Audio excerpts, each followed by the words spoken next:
नमस्कार दोस्तों। निर्वाक हयात में आज की कहानी है चांदनी रात। एक ऐसी माँ बेटी की कहानी जो आपके दिल को छू लेगी। रात के करीब 2:30 बजे थे। बारिश के बूंदें टीन की छत पर पट-पट आवाज कर रही थी। माँ की खांसी, खामोशी और फेफड़े दोनों को चीर रही थी। टीबी का जहर सालों से उन्हें खाया जा रहा था। अमृता अपनी माँ की उंगलियां थामे बचपन की यादों में खोई हुई थी। क्या अमृता अपने माँ से किया हुआ वादा निभा पाएगी? माँ की आंसू, बलिदान और आशा की ये कहानी सुनिए, जो बताती है कि सच्चा प्रेम आज भी है और कभी नहीं मरता। तो आइए सुनते हैं। रात के करीब 2:30 बज रहे थे। पुरानी टीन की छत पर बारिश की बूंदें ढोलक की तरह पट-पट की आवाजें कर रही थी। हवा जब जोर से चलती तो लगता कि जैसे पूरा घर नाव की तरह हिल रहा हो।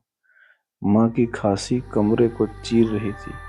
वह कर्कश और गीली खांसी जो बरसों से उनके फेफड़ों में घर बना चुकी थी। दिया बुझ चुका था। सिर्फ एक मोटी मोमबत्ती की लौ कांप रही थी, जो दीवारों पर दो सायों को आपस में लिपटा हुआ दिखा रही थी। अमृता ने धीरे से माँ की उंगलियां अपने हाथों में बंद कर ली। वही उंगलियां जो कभी मेले में गुब्बारा बेचा करती थी, पड़ोस की औरतों के बाल गूंथा करती थी, अमृता के बाल संवारा करती थी। वे अब हड्डियों की जाल बन चुकी हैं, पर अभी भी उनमें वही पुरानी गर्मी बाकी है। सो जाना माँ, अमृता की आवाज फूट कर आई। तेरे बिना नींद नहीं आती चांदनी। माँ ने उसका बचपन का नाम लिया तो अमृता की आंखें डबडबा आई। कमरा बहुत छोटा था। एक टूटी सी अलमारी, लोहे की चरमराती हुई चारपाई और कोने में रखा एक मिट्टी का घड़ा। दीवारों पर सीलन के नक्शे बने थे, जैसे किसी ने भूरे रंग से उदास चित्र बना दिया हो। खिड़की के बाहर नाली उफान मार रही थी और उससे आती हुई गंध मोमबत्ती की खुशबू से लड़ रही थी। अमृता ने माँ का सिर अपनी गोद में रख लिया। माँ के बालों में अभी भी वही चमेली का तेल लगा हुआ था, वही सस्ता तेल जो माँ हर रविवार को लगाती। उस खुशबू से अमृता का बचपन लौट आया। स्कूल से लौटते हुए रास्ते में खरीदे हुए समोसे, टूटी चप्पलों की आवाजें और माँ का हाथ पकड़े हुए पूरे शहर को अपना समझ लेना। दर्द बहुत है ना माँ? अमृता ने माँ के माथे पर होंठ रखे। दर्द तो है बेटा, पर तेरी सांसें मेरे चेहरे पे जो लग रही है, ये दुनिया का सबसे अच्छा मरहम है। माँ ने कांपते हुए हाथों से अमृता के गाल थपथपाए। बाहर बिजली कड़की। कमरे में एक पल सब सफेद हो गया। उस रोशनी में अमृता ने देखा, माँ मुस्कुरा रही थी। वह मुस्कान ऐसी थी जैसे थकान के समंदर में एक छोटा सा दीप जल उठा हो। एक दिन मैं भी आपको सबसे अच्छे अस्पताल ले जाऊंगी माँ, वादा है मेरा, अमृता ने रोते हुए कहा। माँ ने उसे अपने छाती से ऐसे चिपकाया जैसे छोड़ना ही नहीं चाहती हो। तू मेरे पास है, यही मेरे लिए अस्पताल है, और तू ही मेरी सबसे बड़ी डॉक्टर है बेटी, माँ ने कहा। बारिश धीमी हो गई। मोमबत्ती भी अब अंतिम सांस ले रही थी। खांसी का दौरा थम गया और कमरे में सिर्फ घड़ी की टिक टिक की आवाज आ रही थी। अमृता को याद आया कि कल स्कूल में फीस जमा करनी है। मास्टर जी ने 2 बार नाम लिख कर लिया था। उसने तय किया कि सुबह सब्जी मंडी जाकर कुछ काम मांग लेगी और अपनी फीस का व्यवस्था कर लेगी। माँ को नींद आ गई तो उनका कुछ चेहरा हल्का हो गया। अमृता खिड़की के पास बैठ गई। दूर कुछ कुत्ते भौंक रहे थे। वे आपस में पता नहीं कौन सी लड़ाई लड़ रहे थे। अमृता को पिता की धुंधली धुंधली याद आ रही थी। जब वह 7 साल की थी तो वे रेल की पटरी पर काम करते हुए चले गए थे। उसके बाद से माँ उस पूरे परिवार का अंतिम आसरा थी। सुबह हुई तो टीन की छत से टपकता पानी अब भी अपनी लय में था। अमृता ने चूल्हा सुलगाया। धुएं से आंख भर आई, मगर उसने अपनी माँ के आंचल से अपनी आंखों को पोंछ लिया। माँ ने करवट बदल कर पूछा, स्कूल जाएगी ना? जाऊंगी माँ, पहले आपको दवा दे दूं। दवा की शीशी लगभग खाली थी।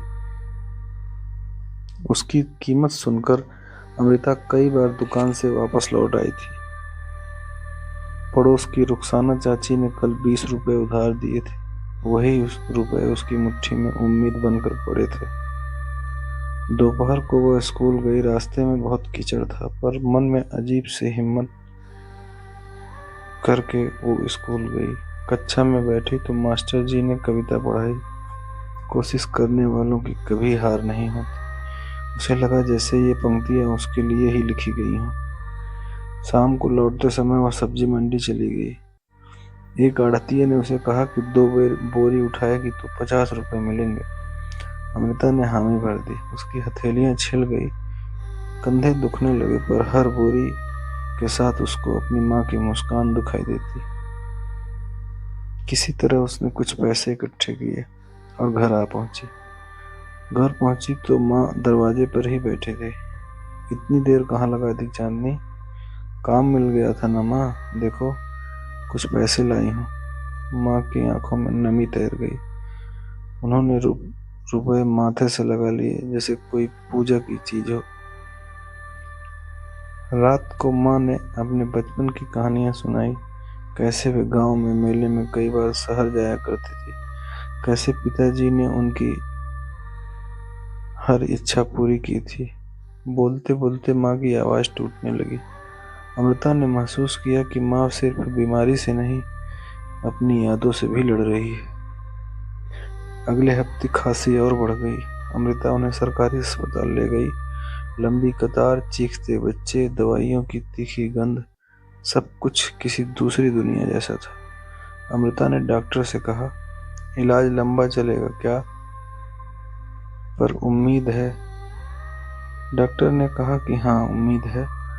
ये उम्मीद शब्द सुनकर अमृता को लगा जैसे किसी ने उसके सर पर हाथ रख दिया हो और बोला हो, बेटा तुम हिम्मत मत हारना। वापसी में बस पैसे कम पड़ गए। कंडक्टर ने डांटा तो माँ ने अपनी पुरानी पायल उतार कर दे दी। अमृता के दिल में कांटा चुभाया, पर माँ मुस्कुराती रही। पायल कुछ नहीं बेटा, पैसे आ जाएंगे तो फिर आ जाएगा, तो परेशान मत हो, माँ ने कहा। धीरे धीरे दिन बीतने लगे। अमृता सुबह स्कूल, दोपहर में काम और रात में माँ की देखभाल, इसी में लग गई। कभी वह टूटने लगती तो फिर माँ की आवाज याद आती, तू पढ़ेगी तो मैं जीती रहूंगी। एक शाम तेज बुखार हुआ माँ को। माँ ने उसका हाथ पकड़कर कहा, बेटा अमृता, अगर मैं न रहूं तो पढ़ाई मत छोड़ना, तुझे डॉक्टर बनना है। ऐसा मत बोलो माँ, अमृता रो पड़ी।